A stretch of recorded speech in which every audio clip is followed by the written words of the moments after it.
नमस्कार अभिनंदन, आप सभी का स्वागत है एग्ज़ामपुर में। एग्ज़ामपुर डिफेंस वॉरियर्स के माध्यम से हम लोग एफकैट और सीडीएस के एग्ज़ाम की तैयारी कर रहे हैं। जो भी बच्चे नेक्स्ट जो सीडीएस का अटैम्प्ट है उसकी तैयारी कर रहे हैं वो इस क्लास के अंतर्गत जुड़ सकते हैं। हम यहाँ पर एफकैट और आपका जो सीडीएस का पेपर है उसकी अच्छी तरह से जनरल इंग्लिश के कंपोनेंट की तैयारी कर रहे हैं। आज की इस वीडियो के माध्यम से हम प्रेपोजिशन से रिलेटेड कुछ कॉमन एरर्स जो हम करते हैं उनकी प्रैक्टिस करेंगे और साथ ही साथ में कुछ इंपॉर्टेंट वोकैबुलरी वर्ड्स को भी देखेंगे। ठीक है, रूल्स को भी हम करेंगे प्रेपोजिशंस की आगे आने वाली क्लासेस में, लेकिन आज हम सबसे पहले कुछ इंपॉर्टेंट क्वेश्चंस देखेंगे, कुछ इंपॉर्टेंट कॉमन एरर्स देखेंगे जो अक्सर हम कमिट कर देते हैं, जिनका हमें खासा ख्याल रखना पड़ता है। ठीक है, देरी ना करते हुए फटाफट से स्टार्ट करते हैं। और स्टार्ट करने से पहले मैं आपको कुछ इडियम्स और फ्रेजेस दे रही हूँ जिनके सही जवाब आपने बताने हैं। ठीक है, मैं आपको कुछ इडियम्स और फ्रेजेस दे रही हूँ जिनके सही जवाब आपने बताने हैं। इसको साथ साथ में डिस्कस करते हैं, ये भी आपके लिए काफ़ी ज़्यादा इम्पॉर्टेंट होते हैं। अब अगर आपका एक फ्रेज़ है आउट ऑफ द वुड, ठीक है, अब अगर आपका एक फ्रेज़ है out of the wood, out of the wood, out of the wood का क्या अर्थ हो जाता है बच्चे? अगर मैं ये फ्रेज़ यूज़ करती हूँ out of the wood, out of the wood का अर्थ होता है free from difficulties. Out of the wood का क्या अर्थ हो जाता है बच्चे? आउट ऑफ द वुड का अर्थ हो जाता है फ्री फ्रॉम डिफ़िकल्टीज। ठीक है, जब आप कठिनाइयों से हट जाते हैं, कठिनाइयों से मुक्त हो जाते हैं। ठीक है, फ्री फ्रॉम डिफ़िकल्टीज। ठीक है, तो जब आप लोग कठिनाइयों से, ठीक है, जब आप कठिनाइयों से मुक्त हो रहे हैं, ठीक है, जब आप कठिनाइयों से मुक्त हो रहे हैं, जब आप कठिनाइयों से मुक्त हो रहे हैं, जब आप प्रॉब्लम से, दुविधाओं से हट रहे हैं, you are out of the woods. ठीक है, I am not out of the woods yet, I am not out of the woods, I am not out of the woods yet, I am not out of the woods yet. ठीक है, मैं अभी भी problem से बाहर नहीं आई हूँ। Out of the woods यानी कि कठिनाइयों से मुक्त हो जाना। आउट ऑफ द वुड्स यानी कि जिस भी तरह की कठिनाई आप फेस कर रहे हैं, जिस भी तरह की प्रॉब्लम आप फेस कर रहे हैं, तो जब आप कठिनाइयों से मुक्त हो जाते हैं, ठीक है, जब आप कठिनाइयों से मुक्त हो रहे हैं बच्चे, उसके लिए हम क्या करते हैं? उसके लिए हम आउट ऑफ द वुड्स का प्रयोग करते हैं। आउट ऑफ द वुड्स यानी कि कठिनाइयों से मुक्त हो जाना। ठीक है, जब आप कठिनाइयों से मुक्त हो जाते हैं तो आप क्या हो रहे हैं? You are becoming out, you are coming out of the woods. ठीक है, तो कठिनाइयों से, मुश्किलों से जब आप बाहर चले जाते हैं, you are going out of the woods. ठीक है, तो इसको आप यहाँ पर याद रखिएगा। Rank and file, rank and file से हमारा क्या तात्पर्य होता है बच्चे? जब हम यूज़ करते हैं ये idiom phrase rank and file, rank and file से हमारा क्या तात्पर्य होता है? रैंक एंड फाइल से हमारा क्या तात्पर्य होता है? देखिए बच्चे, जो हमारी आम जनता होती है, ठीक है, जो हमारी आम जनता होती है, जो हमारी आम जनता है, ठीक है, जो भी हमारी जो आम जनता होती है, ठीक है, जो हमारी आम जनता होती है, उसके लिए हम क्या करते हैं? उस आम जनता के लिए हम रैंक एंड फाइल का प्रयोग करते हैं। ठीक है, जो हमारे कॉमन लोग होते हैं, कॉमन पीपल होते हैं, ठीक है, जो हमारे कॉमन पीपल होते हैं, आम जनता होती है, उसके लिए हम रैंक एंड फाइल का प्रयोग करते हैं। ठीक है, जैसे कि don't ignore the rank and file, don't ignore the rank and file, don't ignore the rank and file, don't ignore the rank and file. जो आपकी आम जनता होती है बच्चे, जो हमारे आम लोग होते हैं, आम नागरिक होते हैं, उनके लिए हम रैंक एंड फाइल शब्द का प्रयोग करते हैं। उनके लिए हम रैंक एंड फाइल शब्द का प्रयोग करेंगे। रैंक एंड फाइल से हमारा क्या तात्पर्य हो जाता है बच्चे? रैंक एंड फाइल से हमारा तात्पर्य हो जाता है जो आम जनता है। ठीक है, रैंक एंड फाइल से हमारा क्या तात्पर्य है? जो आम जनता है, जो कॉमन पीपल है, ठीक है, जो आम जनता है, जो कॉमन पीपल है, उसके लिए हम क्या करते हैं? उसके लिए हम रैंक एंड फाइल शब्द का प्रयोग कर सकते हैं। उनके लिए हम रैंक एंड फाइल शब्द का प्रयोग कर सकते हैं। तो ये चीज़ आपने यहाँ पर ध्यान में रखनी है। एक बहुत ही आसान इडियम जो सभी को ही आता होगा, ये मैं आपसे पूछ रही हूँ, जल्दी से बताइए इसका क्या सही जवाब है? Speak and span, speak and span, speak and span से हमारा क्या तात्पर्य तात्पर्य हो जाता है बच्चे? Speak and span. जब हम ये शब्द प्रयोग करते हैं, कोई चीज़ बहुत ज़्यादा स्पिक एंड स्पैन है, तो इससे हमारा क्या तात्पर्य है? जब भी कोई चीज़ बहुत ज़्यादा साफ़ सुथरी होती है, ठीक है, जब कोई चीज़ बहुत ज़्यादा साफ़ सुथरी है, उसके लिए हम स्पिक एंड स्पैन शब्द का प्रयोग करते हैं। Speak and span that means कोई चीज़ जो बहुत ज़्यादा साफ़ है, बहुत ज़्यादा क्लीन है, बहुत ज़्यादा टाइडी है, उसके लिए बच्चे हम स्पिक एंड स्पैन शब्द का प्रयोग करेंगे। He looks spick and span today, और his room is looking spick and span. That means उनका जो कमरा है वो कैसा लग रहा है? उनका जो कमरा है वो स्पिक एंड स्पैन लग रहा है, ठीक है, स्पिक एंड स्पैन लग रहा है। एक और आपका जो इडियम है वो है व्हील एंड वो। एक और जो आपका है वो है wheel and woe. Weal and woe का क्या अर्थ हो जाता है बच्चे? व्हील एंड वो का अर्थ हो जाता है आपकी खुशी और गम, ठीक है, आपकी जो खुशी है, खुशी तथा गम जो है, उसके लिए हम व्हील एंड वो का प्रयोग करते हैं, ठीक है। आपकी हैप्पीनेस एंड मिजरी, ठीक है, happiness and misery, happiness and misery के लिए हम व्हील एंड वो शब्द का प्रयोग करेंगे, ठीक है। हैप्पीनेस एंड मिजरी जो है उसके लिए, मतलब आपकी जो खुशी या गम है, हैप्पीनेस और मिजरी है, उसके लिए बच्चे हम व्हील एंड वो शब्द का प्रयोग करते हैं, ठीक है। I shall follow you in weal and woe, I shall follow you in weal and वो।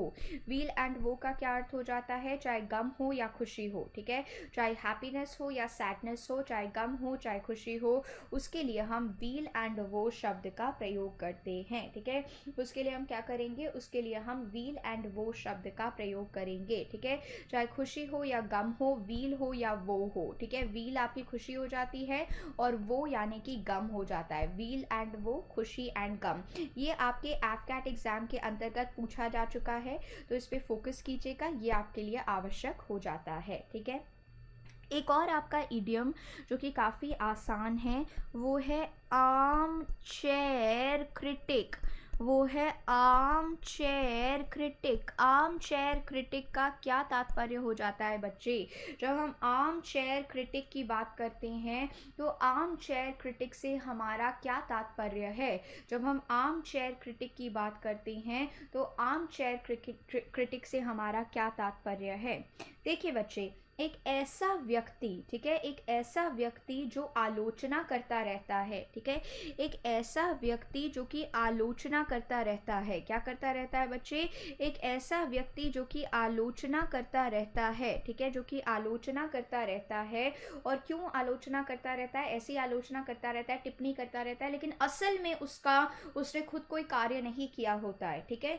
सो a person who offers criticism, a person who offers a person who offers criticism, a person who offers criticism without having done anything himself, without having achieved anything himself, without having achieved anything himself, मतलब anything himself मतलब खुद से तो उन्होंने कुछ भी achieve नहीं किया है और दूसरों का आलोचन कर रहे हैं, बैठे बैठे दूसरों का आलोचन कर रहे हैं। ऐसे व्यक्ति के लिए आर्म चेयर क्रिटिक का प्रयोग करते हैं। बैठे बैठे जो दूसरों का आलोचन तो कर रहे हैं लेकिन खुद उन्होंने कुछ भी अचीव नहीं किया है, ठीक है, खुद उन्होंने कोई भी कुछ भी चीज़ अचीव नहीं की है, ठीक है, खुद उन्होंने कोई भी चीज़ अचीव नहीं की है, ठीक है। तो ऐसे व्यक्ति के लिए हम आर्म चेयर क्रिटिक का प्रयोग करते हैं। ऐसे व्यक्ति के लिए हम क्या करते हैं बच्चे? ऐसे व्यक्ति के लिए हम आर्म चेयर क्रिटिक का प्रयोग करते हैं। आर्म चेयर क्रिटिक का प्रयोग करेंगे ऐसे व्यक्तियों के लिए। फिर आता है आपका अ बियर गार्डन। फिर आता है आपका अ बियर गार्डन। अ बियर गार्डन का क्या अर्थ होता है बच्चे? अ बियर गार्डन का अर्थ होता है एक ऐसी जगह, ठीक है, a place full of noise and quarrel, a place full of noise and quarrel, ठीक है, a place full of noise and quarrels, ठीक है, a place which is full of noise and quarrels. एक ऐसा स्थान, ठीक है, एक ऐसा स्थान जो कि हंगामे से, ठीक है, एक ऐसा स्थान जो कि हंगामे से भरा हुआ है, हंगामा हो रहा है वहाँ पर, ठीक है, बहुत ज़्यादा हंगामा हो रहा है, ठीक है, ऐसी जगह जहाँ पर बहुत ज़्यादा हंगामा हो रहा है, एक ऐसी जगह जहाँ पर बहुत ज़्यादा नॉइस है, क्वारल्स हैं, उसको हम बियर गार्डन कहेंगे। उसे हम क्या कहेंगे? उसे हम बियर गार्डन कहेंगे। एक ऐसी जगह जहाँ पर बहुत ज़्यादा नॉइस है, बहुत ज़्यादा क्वारल्स है, बहुत ज़्यादा हंगामा हो रहा है, ऐसी जगह को हम एक बियर गार्डन कहते हैं। ऐसी जगह को हम एक बियर गार्डन कहते हैं, ठीक है, ऐसी जगह को हम एक बियर गार्डन कहते हैं जो कि बहुत ही ज़्यादा नॉइस से भरी हुई है, हंगामे का एक तरह का स्थान है, ऐसी जगह को बियर गार्डन कहा जाएगा।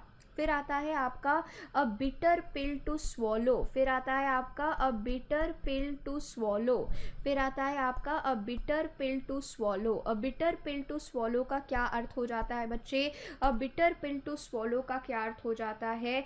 ऐसी चीज़ जो कि अनप्लेजेंट है, जिसको आप एक्सेप्ट ना कर सकें, समथिंग अनप्लेजेंट, ठीक है, ऐसी चीज़ विच इज़ समथिंग अनप्लेजेंट। ध्यान से सुनिएगा, यहाँ पर ये ज़रूरी हो जाता है, something unpleasant to accept, something unpleasant to accept is a bitter pill to swallow. Bitter pill to swallow, ऐसी चीज़ जो बहुत ही ज़्यादा अनप्लेजेंट है कि आप उसे एक्सेप्ट नहीं कर पा रहे हैं, आप उसे स्वीकार नहीं कर पा रहे हैं, ठीक है, एक अनुचित वस्तु जिसे आप स्वीकार ना कर सके, एक बहुत ही ज़्यादा अनुचित वस्तु जिसे आप स्वीकार ना कर सके, is a bitter pill to swallow. Bitter pill to swallow, एक ऐसी चीज़ जिसे आप एक्सेप्ट ना कर सके, एक ऐसी चीज़ जिसे आप एक्सेप्ट ना कर सके, is a bitter pill to swallow, is a bitter pill to swallow, ठीक है, तो ये चीज़ आप यहाँ पर ध्यान में रखेंगे।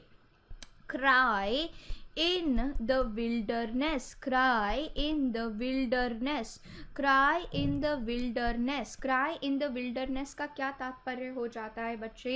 cry in the wilderness का अर्थ हो जाता है आप एक ऐसी डिमांड कर रहे हैं जो कि विफल ही रहेगी, ठीक है, एक इनइफेक्टिव डिमांड, एक इनइफेक्टिव डिमांड। सोचिए कि अगर आप एक deserted, cry in the wilderness, wilderness जहाँ पर कोई भी नहीं है, वहाँ पर कुछ मांग रहे हैं, तो आपको कैसे कुछ मिलेगा बच्चे, क्योंकि वहाँ पर तो कोई है ही नहीं, है ना।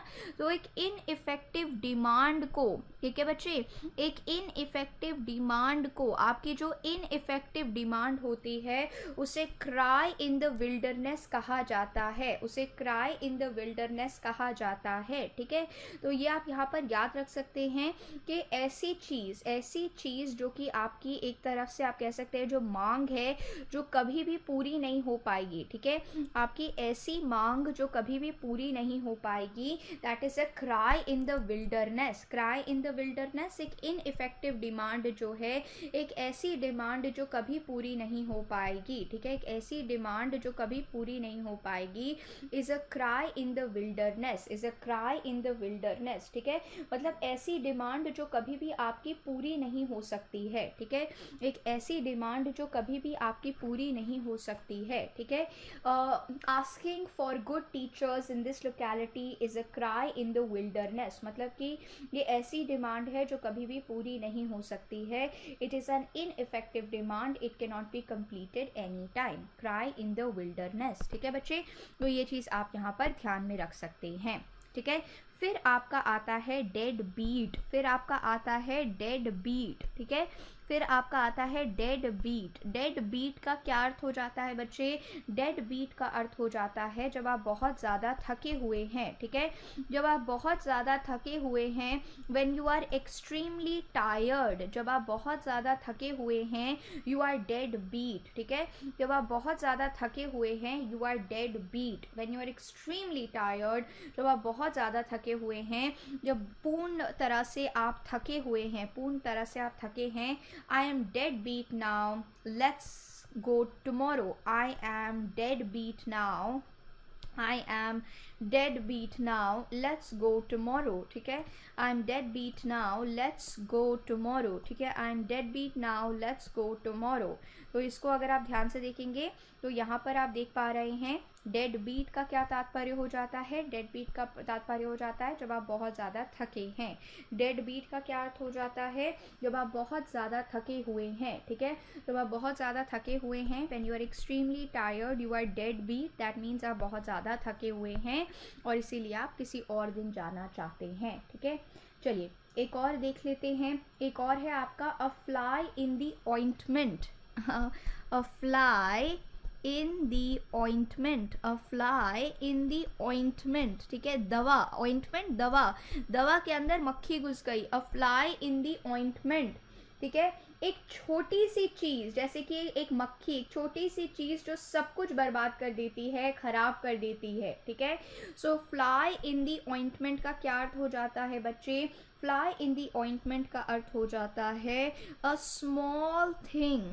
फ्लाई इन दी ऑइंटमेंट का क्या अर्थ हो जाता है, a small thing that spoils, a fly in the ointment a small thing that spoils everything, एक छोटी सी चीज़ जो कि स्पॉइल कर देती है everything is a fly in the ointment. Fly in the ointment एक छोटी सी चीज़, ठीक है। अ स्मॉल थिंग एक छोटी सी चीज़ जो सब कुछ स्पॉइल कर देती है, जो सब कुछ खराब कर देती है, is a fly in the ointment, a fly in the ointment, ठीक है।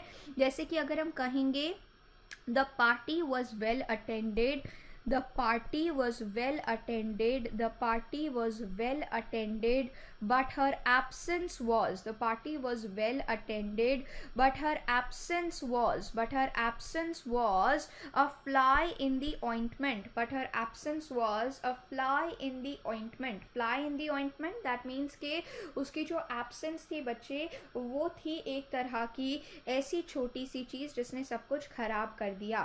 फ्लाई इन दी ऑइंटमेंट छोटी सी चीज़, फ्लाई इन दी ऑइंटमेंट छोटी सी चीज़ जो सब कुछ खराब कर देती है, ठीक है। एक छोटी सी चीज़ जो सब कुछ खराब कर देती है is a fly in the ointment, छोटी सी चीज़ जो सब कुछ खराब कर देती है is a fly in the ointment, ठीक है बच्चे, ये याद रखिएगा। एक और आपका जो है वो है हैमर एंड टोंग्स, एक और जो आपका है वो है हैमर एंड टोंग्स, एक और जो आपका है वो है hammer and tongs. Hammer and tongs का क्या तात्पर्य होता है, हैमर एंड टोंग्स का अर्थ होता है हमेशा लड़ते रहना, ऑलवेज जब आप क्वारल करते हैं, ठीक है, हमेशा लड़ते रहना, जब आप ऑलवेज क्वारल कर रहे हैं, व्हेन यू क्वारल ऑलवेज, ठीक है। तो जब आप हमेशा लड़ते रहते हैं, ठीक है, जब आप हमेशा लड़ते रहते हैं you are going hammer and tongs, you are going hammer and tongs, ठीक है। तो हमेशा लड़ते रहना, हमेशा क्वारल करना, हमेशा बहस करते रहना is hammer and tongs. Hammer and tongs का क्या तात्पर्य हो जाता है बच्चे, हैमर एंड टोंग्स का तात्पर्य हो जाता है जब आप सदैव लड़ते रहते हैं। हैमर एंड टोंग्स का क्या तात्पर्य हो जाता है, हैमर एंड टोंग्स का तात्पर्य हो जाता है जब आप सदैव लड़ते रहते हैं, सदैव लड़ते रहना, you are going hammer and tongs, सदैव लड़ते रहना, you are going hammer and tongs. Hammer and tongs आप सदैव लड़ते रहते हैं, हैमर एंड टोंग्स आप सदैव लड़ते रहते हैं। फिर आपका आता है हरक्यूलियन टास्क, हरक्यूलियन टास्क, फिर आपका आता है Herculean task, Herculean task. Herculean task का क्या अर्थ होता है बच्चे, एक बहुत ही ज़्यादा कठिन कार्य, कठिन काम जो होता है, ठीक है, एक ऐसा कार्य जो बहुत ज़्यादा मुश्किल है, एक ऐसा कार्य which is a difficult task, ठीक है बच्चे, एक ऐसा कार्य which is a difficult task, एक डिफ़िकल्ट टास्क जो होता है उसके लिए, कठिन कार्य जो होता है उसके लिए हरक्यूलियन टास्क का प्रयोग किया जाता है, ठीक है। एक कठिन कार्य जो है, एक कठिन काम जो है, एक डिफ़िकल्ट काम जो है उसके लिए बच्चे हम हरक्यूलियन टास्क का प्रयोग करते हैं, ठीक है। Solving this problem is a Herculean task, solving this problem is a Herculean task. इस समस्या का समाधान निकालना एक बहुत ही ज़्यादा कठिन कार्य है, एक बहुत ही ज़्यादा कठिन कार्य है, हरक्यूलियन टास्क है, ठीक है बच्चे, ये याद रखिएगा। High and mighty, high and mighty, high and mighty से हमारा क्या तात्पर्य होता है? ये जो आपका शब्द है हाई एंड माइटी, इससे हमारा क्या तात्पर्य है? High and mighty, high and mighty से हमारा तात्पर्य है घमंडी। हाई एंड माइटी से हमारा क्या तात्पर्य है? घमंडी। ठीक है बच्चे, हाई एंड माइटी से हमारा क्या तात्पर्य है? ऐसा व्यक्ति जो हॉटी होता है। हॉटी अंग्रेजी में क्या अर्थ है? बहुत ही ज़्यादा नकचड़ा है, बहुत ज़्यादा घमंडी है, बहुत ज़्यादा प्राउड है। हॉटी है या प्राउड है, ठीक है। ऐसे व्यक्ति के लिए हाई एंड माइटी शब्द का प्रयोग किया जाता है। एक घमंडी व्यक्ति के लिए हाई एंड माइटी शब्द का प्रयोग किया जाता है, ठीक है। He is high and mighty in his attitude, ठीक है। दैट मीन्स कि वो बहुत ज़्यादा घमंडी हैं अपने एटीट्यूड में। He is high and mighty in his attitude, ठीक है। वो बहुत ज़्यादा घमंडी हैं अपने एटीट्यूड में, ठीक है बच्चे। तो ये चीज़ आप यहाँ पर याद रख सकते हैं, ये आपके लिए काफ़ी ज़्यादा आवश्यक हो जाती है। फिर आता है आपका हश मनी, फिर आता है आपका word hush money. Hush money का क्या तात्पर्य हो जाता है? देखिए बच्चे, खामोश करने के लिए जो रिश्वत दी जाती है, ठीक है। जब आप किसी व्यक्ति को खामोश करना चाहते हैं, ठीक है, जब आप किसी व्यक्ति को खामोश करना चाहते हैं, खामोश करने के लिए जब आप किसी व्यक्ति को रिश्वत दे रहे हैं, ठीक है, खामोश करने के लिए जब आप किसी व्यक्ति को रिश्वत दे रहे हैं, ब्राइब फॉर साइलेंस, ठीक है, ब्राइब फॉर साइलेंस, किसी को खामोश करने के लिए जब आप किसी को रिश्वत देते हैं, ठीक है, किसी को खामोश करने के लिए जब आप किसी को रिश्वत देते हैं। He offered me hush money to keep the secret, ठीक है। जब आप किसी को खामोश करने के लिए, ठीक है, जब आप किसी को खामोश करने के लिए पैसे देते हैं, उसके लिए हश मनी का प्रयोग किया जाता है, ठीक है। खामोश रहने के लिए रिश्वत देना, bribe for silence is called hush money. उसको क्या कहेंगे? उसको हश मनी कहेंगे। फिर आता है आपका मूट पॉइंट। मूट पॉइंट, मूट पॉइंट का क्या तात्पर्य होता है बच्चे? जब हम यूज़ करते हैं ये फ्रेज़ मूट पॉइंट, इससे हमारा क्या अर्थ होता है? देखिए बच्चे, ऐसा प्रश्न या ऐसी समस्या जिसका समाधान ना हुआ हो, ठीक है। मूट पॉइंट का क्या अर्थ हो जाता है? जैसे कि कई सारे इश्यूज़ होते हैं, कई सारे आपके इश्यूज़ होते हैं जिनका समाधान नहीं निकाला जाता है, वो मूट पॉइंट होते हैं। वो क्या होते हैं? वो मूट पॉइंट होते हैं। मूट पॉइंट का क्या तात्पर्य हो जाता है? मूट पॉइंट का अर्थ हो जाता है एक ऐसा प्रश्न या एक ऐसी समस्या, ठीक है, आपका एक ऐसा प्रश्न या आपकी एक ऐसी समस्या, आपका एक ऐसा प्रश्न या आपकी एक ऐसी समस्या जिसका समाधान, ठीक है, ऐसा प्रश्न या ऐसी समस्या जिसका समाधान, ठीक है, ऐसा प्रश्न या ऐसी समस्या जिसका समाधान ना हुआ हो, जिसका समाधान ना हुआ हो, ऐसा प्रश्न या ऐसी समस्या जिसका समाधान ना हुआ हो, ऐसी चीज़ के लिए हम मूट पॉइंट शब्द का प्रयोग करते हैं। ऐसे के लिए हम मूट पॉइंट का प्रयोग करते हैं, ठीक है। A question still open for discussion, ठीक है। A question still open for discussion, a question still open for discussion, still open for discussion मतलब अभी तक क्या है? अभी तक उसका सही जवाब नहीं निकला है, कोई हल नहीं निकला है, वो अभी भी डिस्कशन के लिए खुला हुआ है। The Kashmir problem is a moot point, ये हमेशा कहा जाता है the Kashmir problem is a moot point, मतलब ये एक ऐसा प्रश्न है, एक ऐसी समस्या है जिसका अभी तक कोई समाधान इतना नहीं निकला है। तो मूट पॉइंट का क्या अर्थ हो जाता है? एक ऐसा प्रश्न जिसका या एक ऐसी समस्या जिसका कोई समाधान अभी तक ना निकला हो, कोई समाधान अभी तक ना निकला हो। तो ये सारे के सारे इडियम्स को आप अच्छी तरह से रिवाइज कर लीजिएगा, जैसे कि आपका आउट ऑफ द वुड मुश्किलों से बाहर, rank and file that means आम जनता, स्पिक एंड स्पैन बहुत ही ज़्यादा क्लीन, व्हील एंड वो happiness and sorrow, arm chair critic जो बैठे बैठे आलोचना करता है लेकिन कुछ कार्य कभी नहीं किया, अ बियर गार्डन एक ऐसी जगह जहाँ हंगामा हो रहा है, a bitter pill to swallow यानी कि एक बहुत ही मुश्किल अनुचित वस्तु जिसको आप स्वीकार ना कर पा रहे हों, ठीक है। तो इसी प्रकार से जो सारे के सारे हम लोगों ने इडियम्स और फ्रेजेस देखे हैं उन्हें आप दोबारा से रिवाइज कर सकते हैं। अब फटाफट से आज का जो मेन टॉपिक है उसके ऊपर चलते हैं और कुछ इंपॉर्टेंट प्रश्नों को सॉल्व करते हैं, ठीक है। आज की इस क्लास के माध्यम से हम कॉमन एरर्स जो प्रेपोजिशन में होते हैं उसके पार्ट को देखेंगे। पार्ट 1 एंड 2 में हम कॉमन एरर्स देखेंगे और पार्ट 3 के अंतर्गत सारे जो आपके फिक्स्ड प्रेपोजिशन के इंपॉर्टेंट रूल्स हैं उन्हें हम कवर करेंगे। ठीक है बच्चे, चलिए देरी ना करते हुए फटाफट से स्टार्ट करते हैं। कॉमन एरर्स जो प्रेपोजिशन से एसोसिएटेड हैं। द स्टूडेंट्स वर, आपने यहाँ पर सही जवाब निकालना है। द स्टूडेंट्स वर, कहाँ पे गलती है? The students were awaiting for, the students were awaiting for, ठीक है, the students were awaiting for the arrival, the students were awaiting for the arrival of the chief guest, the students were waiting for the arrival of the chief guest, arrival of the chief guest, no error, arrival of the chief guest, no error। जल्दी से बताइए यहाँ पर क्या गलती है? The students were awaiting, the students were awaiting for the arrival of the chief guest. ठीक है, ये जो वाक्य है इस वाक्य के अंतर्गत क्या गलती है, इस वाक्य के अंतर्गत क्या प्रॉब्लम है? ठीक है, क्या होगा, क्या सही जवाब होगा?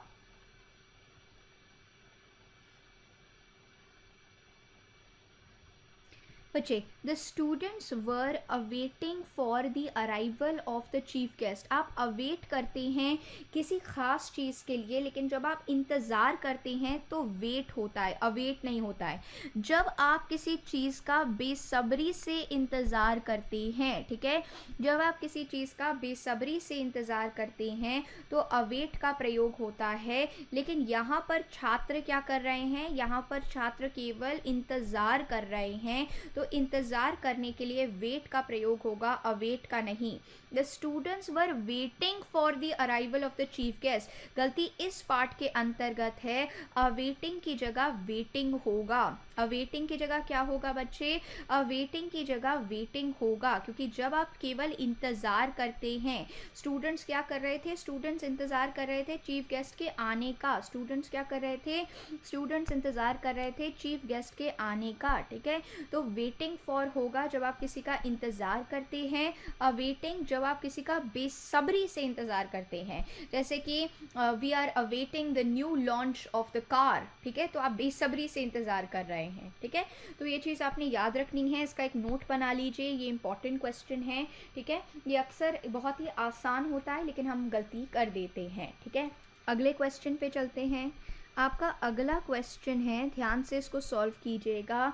People who live on, people who live on, ध्यान से इसको सॉल्व कीजिएगा। Glass houses, people who live on glass houses, people who live on glass houses should not, ठीक है, should not throw stones, should not throw stones, should not throw stones, ठीक है, should not throw stones, no error. जल्दी से बताइए यहाँ पर इस पर्टिकुलर वाक्य में क्या गलती है, इस पर्टिकुलर वाक्य के अंतर्गत क्या एरर है? People who live on glass houses should not throw stones, ये बहुत ही कॉमन कहावत भी है कि शीशों के महलों में जो रहते हैं उनको दूसरों के ऊपर उंगली नहीं उठानी चाहिए। तो जल्दी से बताइए यहाँ पर क्या सही जवाब हो जाएगा? ठीक है, यहाँ पर क्या सही जवाब हो जाएगा? जल्दी से बताइए। People who live on glass houses should not throw stones. ठीक है, अब बच्चे अगर आप इस क्वेश्चन को ध्यान से देखेंगे, ठीक है, अब अगर आप इस क्वेश्चन को, इस प्रश्न को ध्यान से देखेंगे तो आपको पता चलेगा कि यहाँ पर, ठीक है, यहाँ पर अगर आप घर के अंदर रह रहे हैं, ठीक है, वैसे भी ये फ्रेज जो है वहाँ पर people who live in glass houses होता है and you always live in, like यहाँ पर इन ही आएगा। ठीक है, people who live in glass houses should not throw stones at others. ठीक है, तो यहाँ पर वाक्यांश के अंतर्गत पीपल हु लिव ऑन नहीं होगा, पीपल हु लिव इन होगा। ठीक है, पीपल हु लिव ऑन नहीं होगा, पीपल हु लिव इन होगा। ठीक है, पीपल हु लिव ऑन नहीं होगा, पीपल हु लिव इन होगा। ये चीज़ आपने याद रखना है। People who live in glass houses should not throw stones. ठीक है, तो ये चीज़ आपने यहाँ पर याद रखनी है कि यहाँ पर ऑन की जगह क्या सही जवाब हो जाएगा? यहाँ पर ऑन की जगह इन जो है वो सही जवाब हो जाएगा। ऑन की जगह क्या सही जवाब हो जाएगा? ऑन की जगह जो इन है वो आपका सही जवाब हो जाएगा। ठीक है, ये आपने याद रखना है, ये इंपॉर्टेंट हो जाता है। चलिए फटाफट से अगले क्वेश्चन की तरफ चलते हैं। आपका अगला क्वेश्चन है, my friend has invited me, my friend has invited me, ठीक है, my friend has invited me, my friend has invited me for tea this Sunday, for tea this Sunday, for tea this Sunday, ठीक है, my friend has invited me for tea this Sunday, for tea this Sunday, no error, no error, जल्दी बताइए यहाँ पर क्या सही जवाब हो जाएगा, ठीक है, my friend has invited me for tea this Sunday, ठीक है। तो यहाँ पर ये जो प्रश्न है, इस प्रश्न के अंतर्गत आपको क्या लगता है कि क्या गलती है और किस प्रकार से आप इसे ठीक कर सकते हैं, क्या गलती है और किस प्रकार से आप इसे ठीक कर सकते हैं।